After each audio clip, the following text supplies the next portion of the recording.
কখনো কখনো সবচেয়ে অপ্রত্যাশিত মুহূর্তগুলি বিশৃঙ্খলার মধ্যে ঘটে না, নীরবতার মধ্যে এগুলি প্রকাশিত হয়।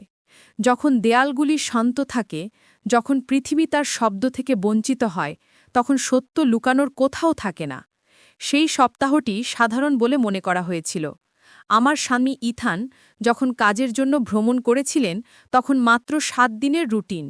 কিন্তু সেই খালি বাড়ির নীরবতায় যা ঘটেছিল তা এখনও একটি গানের মতো মনে পড়ে, যা আমি ভুলতে পারি না। ইথান তার ব্যবসায়িক ভ্রমণে যাওয়ার মাত্র 4 দিন হয়ে গেছে এবং ঘরটি ইতিমধ্যেই খুব প্রশস্ত, খুব ঠান্ডা অনুভূত হয়েছিল। এমনকি দেয়ালগুলিও তার উপস্থিতি মিস করেছে। আমি বুঝতে পারিনি যে সে চলে যাওয়ার আগে পর্যন্ত বাতাসে কতটা ভরে গিয়েছিল। তাকে ছাড়া প্রতিটি ঘর নীরবতায় গুঞ্জনিত হয়েছিল, এমন এক নীরবতা যা আপনাকে অনুসরণ করে এবং আপনার ত্বকে চাপ দেয়। সেই সকালে আমি স্বাভাবিকের চেয়ে বেশি সময় বিছানায় ছিলাম। পর্দা ভেদ করে সূর্য ঢলে পড়ল, নরম আর সোনালি, আমার ত্বক উষ্ণ করে তুলল। দূরে কোথাও আমি ড্রায়ারের মৃদু গুঞ্জন শুনতে পেলাম। কোনো অ্যালার্ম নেই, কোনো সময়সীমা নেই, কেবল নীরবতা। মা, আমি চমকে উঠেছিলাম। আমার ছেলে ডিলান দরজার সামনে দাঁড়িয়েছিল। তার চুলগুলো এলোমেলো, তার চোখ এখনও ঘুমে আটকে আছে, তার কণ্ঠস্বর নিচু এবং রুক্ষ। আমি বললাম, তুমি ভোরে উঠেছ? আমি কফির গন্ধ পেলাম। সে চোখ ঘষে তারপর হাসল। তুমি ডিম চাও নাকি প্যানকেক? আমি তার দিকে ভ্রু কুঁচকে বললাম, এটা ঠিক নয়। এটা যেন আমাকে সূর্যোদয় এবং সূর্যাস্তের মধ্যে বেছে নিতে বলা হচ্ছে। তাহলে দুজনেই? সে হাসল। আমি হেসে মাথা নাড়ালাম। তুমি নষ্ট। তুমি আমাকে এভাবেই বড় করে তুলেছিলে। সে হলের নিচে অদৃশ্য হওয়ার আগে প্রত্যাক্রমণ করল। আমি আমার পোশাক পরে কফির গন্ধ অনুসরণ করে রান্নাঘরে চলে গেলাম। আমরা চিন্তা না করেই একে অপরের চারপাশে সহজেই ঘুরে বেড়াতাম। সে প্যানকেক উল্টে দিচ্ছিল, আমি ডিম ঝাঁকিয়ে যাচ্ছিলাম। এটি একটি ছন্দ ছিল যার মধ্যে আমরা পড়ে গিয়েছিলাম যখনই ইথান সেখানে ছিল না, এবং এটি একরকম হালকা অনুভূত হতো। বাবা এখনও পুরো সপ্তাহ ধরে বাইরে? ডিলান জিজ্ঞেস করলেন, ওপরে না তাকিয়ে। মনে হচ্ছে, আমি উত্তর দিলাম। সে মাথা নাড়ল, কিন্তু তার নীরবতা তার কথার চেয়ে বেশি কিছু বলেছিল। সেই বিকেলে আমি উঠানে বেড়া ছাটনি করছিলাম, যখন ডিলান ভেতরে সোফায় শুয়েছিল। খোনা জানালা দিয়ে গান ভেসে আসছিল, পুরনো R&B, যা আমি বছরের পর বছর শুনিনি। তুমি আমার প্লেলিস্ট চুরি করছো? আমি ফোন করে বললাম, অর্ধেক টিজিং করছি। এটা ঘরকে নরম করে তোলে। সে উত্তর দিল, তার স্বরে কিছু একটা আমাদের থামিয়ে দিল। তুমি সবসময় আরাম পছন্দ করো।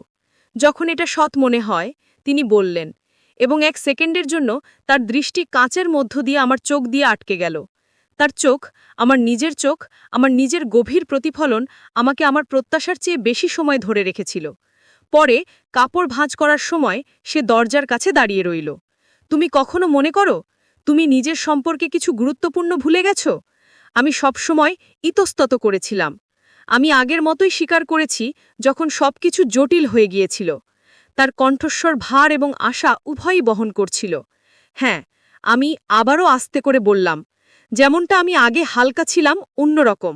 তার কাঁধ হালকা হয়ে গেল, যেন সেই এই উত্তরের জন্য অপেক্ষা করছিল। আমিও। এরপর আমরা আর কথা বলিনি। আমাদের প্রয়োজন ছিল না। সেই রাতে একটা ঝড় এসে পড়ল। বৃষ্টি জানালায় আঘাত করল এবং হঠাৎ আলোগুলো ঝিকঝিক করে মরে গেল। আমি কাউন্টার মুছছিলাম, ঠিক তখনই সিঁড়িতে পায়ের শব্দ শুনতে পেলাম। মা, আমি এখানে। ডিলান বলল, তার টর্চ লাইটের আলো তার মুখের উপর দিয়ে যাচ্ছিল। মনে হচ্ছে আজ রাতে মোমবাতি আছে। আমি উত্তর দিলাম। সে আমাকে কয়েকটি জ্বালাতে সাহায্য করল। ঘরটি উষ্ণ, ঝিকিমিকে ছায়া দিয়ে ভরে গেল। আমরা একটি কম্বলের নিচে বসার ঘরে বসেছিলাম, মোমবাতির আলোতে তাস খেলছিলাম। আমি যখন টানা 3টি খেলা হেরে গেলাম, তখন সে হাসল। বাবা চলে গেলে তুমি আলাদা, সে হঠাৎ বলল। আমি জমে গেলাম। কিভাবে ভিন্ন? তুমি বেশি হাসো। এটা আমাকে অজ্ঞান করে দিয়েছে। তুমি এটা লক্ষ্য করেছ? আমি অনেক লক্ষ্য করি। তার কণ্ঠস্বর মৃদু ছিল, গম্ভীর। কাচের সাথে বাতাসের আওয়াজ, মোমবাতির আলো ঝিকিমিকি করছিল। যখন শুধু আমরা থাকি তখন শ্বাস নেওয়া সহজ। সে ফিসফিস করে বলল, আমাদের মধ্যে নীরবতার মধ্যে কিছু স্থির হয়ে যায়। অস্বস্তি নয়, অন্য কিছু, অবক্ত কিছু। পরের দিন সকালে আলো আবার জ্বলে উঠল। রুটিন ফিরে আসে, কিন্তু আমাদের মধ্যে বাতাস পরিবর্তিত হয়। আমি এটা লক্ষ্য করেছি যে সে নাস্তায় আমার হাতটি কিভাবে ঘষছে, যেভাবে তার চোখ মাত্র 1 সেকেন্ডের জন্য স্থির ছিল। আমি তোমাকে নিয়ে স্বপ্ন দেখেছিলাম। সে একদিন সকালে তার সিরিয়াল শেষ করার সময় হঠাৎ করে বলল, আমার হৃদয় হোঁচট খেল। ও, তুমি সেই পুরনো গানটি গাইছিলে যেটি তুমি রান্না করার সময় গুনগুন করে গাইতে? আমি চোখ মেরে ফেললাম। আমি বহু বছর ধরে এটি গাইনি। তোমার আবারও উচিত, সে আধো হাসি দিয়ে বলল, যেন সে নিজেই শুনতে চায়। সেই দিন সন্ধ্যায় আমি তাকে গ্যারেজে একজন পুরনো রেকর্ড প্লেয়ারের সাথে তাল মিলাতে দেখলাম। আমি দরজার দিকে ঝুঁকে পড়লাম। তুমি সত্যি সম্প্রতি সঙ্গীতের ওপর নির্ভরশীল। এটা জিনিসগুলোকে আবার জীবন্ত করে তোলে, সে বলল, তার চোখ ঘুরতে থাকা ভাইনালের দিকে। আমি কোনো উত্তর দিলাম না। আমি শুধু হাসলাম, যদিও আমার ভেতরে কিছু একটা উঠে দাঁড়ালো। পরে সেই রাতে আমি জানালার পাশে দাঁড়িয়ে কাচের উপর বৃষ্টির ফোঁটার পথ খুঁজে বের করলাম। ডিলান আমার পাশে এসে দাঁড়ালো। তার কাঁধ আমার কাঁধে চেপে ধরল। আমরা কেউ সরিনি। এই সপ্তাহটা স্বপ্নের মতো মনে হচ্ছে, সে বিড়বিড় করে বলল। একটা শান্ত, আমি ফিসফিস করে বললাম। একটা সত্যিকারের, সে বলল, তার দৃষ্টি আমার দিকে স্থির রাখে। আমরা চুমু খাইনি, আমাদের দরকার ছিল না। আমাদের মধ্যে যা ঘটেছিল তা সে সম্পর্কে ছিল না। সে আমার দিকে যেভাবে তাকিয়েছিল তাতেই ছিল যেন আমি শুধু কারোর স্ত্রী, কারোর মা, কারোর পটভূমির ছায়া নই, বরং জীবন্ত কেউ, কেউ যে বাস্তব। এবং আমিও তাকে শুধু আমার ছেলে হিসেবে দেখিনি, বরং একজন মানুষ হিসেবেও দেখেছিলাম, যিনি নিজের শক্তিতে, নিজের কোমলতায় বেড়ে উঠছেন। ইথান যখন ঘরে ফিরে এলেন, তখন ঘরটি তার পুরনো ছন্দে ফিরে গেল। তার কণ্ঠস্বর আবার ঘর ভরে গেল। নীরবতা অদৃশ্য হয়ে গেল। ডিলান এবং আমি কখনো সেই সপ্তাহের কথা বলিনি, কিন্তু এর স্মৃতি আমার হৃদয়ের শান্ত জায়গায় আটকে ছিল, স্কার্ফের সুগন্ধির মতো। কয়েকদিন পরে আমি আমার নাইট স্ট্যান্ডে একটি চিঠি পেলাম। তুমি তা যা দেখে তার চেয়েও বেশি। ভুলে যেও না। কোনো স্বাক্ষর নেই, কিন্তু আমার একটির প্রয়োজন ছিল না। আমার জন্মদিনে ইথান ফুল পাঠিয়েছিল। ডিলান রাতের খাবার তৈরি করেছিল, বরাবরের মতোই অনেক রসুন। তারপর সে আমাকে একটি নেকলেস দিল, একটি ছোট শিখা মন্ত্রের সাথে।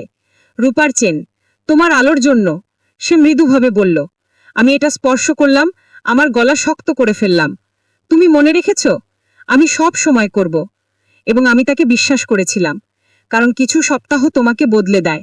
কিছু নীরবতা শব্দের চেয়েও বেশি কথা বলে। আর কিছু সম্পর্ক যতই মহিন হোক, যতই ক্ষণস্থায়ী হোক, বাস্তব হওয়ার জন্য কথা বলার প্রয়োজন হয় না। এগুলিই আসলে সত্য।